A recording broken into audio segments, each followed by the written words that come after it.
पत्र 2 सेट में दाखिल किया और बाकी आप पूछना जो चाहें पूछ लीजिए। भारत निर्वाचन आयोग के नियमों में ये प्राविधान है कि एक कैंडिडेट के होते हुए कोई सब्स्टिट्यूट कैंडिडेट भी नामांकन दाखिल कर सकता है। तो समाजवादी पार्टी ने एबी फॉर्म 2 इशू किए।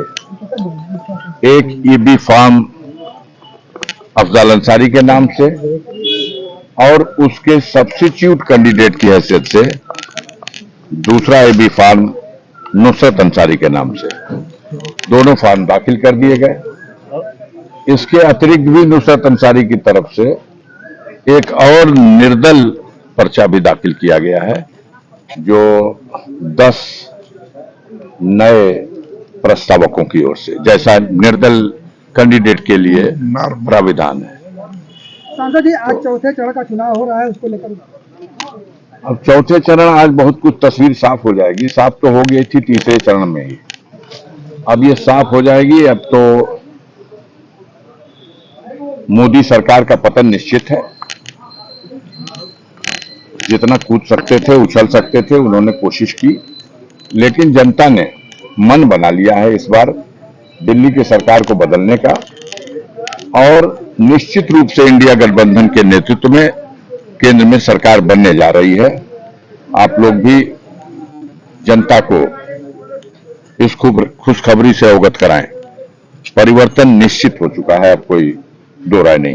भाजपा प्रत्याशी लगातार आप पर हमला कर रहे हैं। हम हमला नहीं करेंगे। हम वो सज्जन आदमी हैं, बुजुर्ग आदमी हैं, अध्यापक हैं, पढ़ाते हैं। उन गुरुदेव के शान में मैं कोई गुस्ताखी नहीं करूंगा। सांसद जी, जो बीजेपी का नारा 400 के पार, उस पर क्या कहेंगे?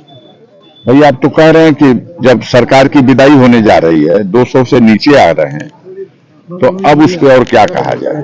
वो एक सुनहरा सपना था, जनता को उस भौकाल में लेने की कोशिश थी। इस बार इंडिया गठबंधन, न सिर्फ इंडिया गठबंधन बल्कि आम जनता खुद ये चुनाव लड़ने लगी। और जब आम जनता चुनाव लड़ने लगती है तो जब कोई बुलंदी से गिरना शुरू होता है तो नीचे आने के बाद स्पीड और गिरने वाली बढ़ जाती है। वही दशा बन गई है। हर राउंड में बुरा हाल होता जा रहा है। बीजेपी कह रही कि हमने इतना विकास किया कि विपक्ष घबरा गया। घबरा तो गया। अब इस बार चौथे राउंड की वोटिंग चल रही है। उत्तर प्रदेश में 13 सीटें हैं। 13 में 13 सीट जीत गई थी बीजेपी। इस बार क्या हो रहा है उन्नाव में? इस बार क्या हालत है सीतापुर में, लखीमपुर में, इटावा में, कन्नौज में? बड़े अंतर से बुरी तरह से हार रही है। आधी सीटें भी 13 में नहीं निकल पाएगी।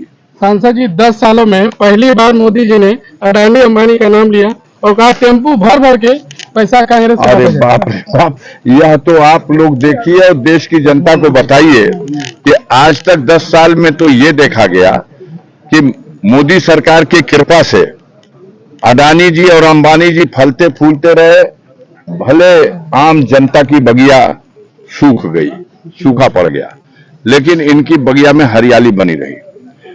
अब ऐसी दशा आ गई है कि मोदी जी उन्हीं को लानत मलामत कर रहे हैं, और लेकिन वाहन बड़ा आधुनिक वाहन का इस्तेमाल नहीं हुआ है। टेम्पू में बैठ करके और रुपया पहुंचाया जा रहा है। पता नहीं वो टेम्पू बैटरी से चार्ज होने वाला था या पेट्रोल डीजल से चलने वाला था।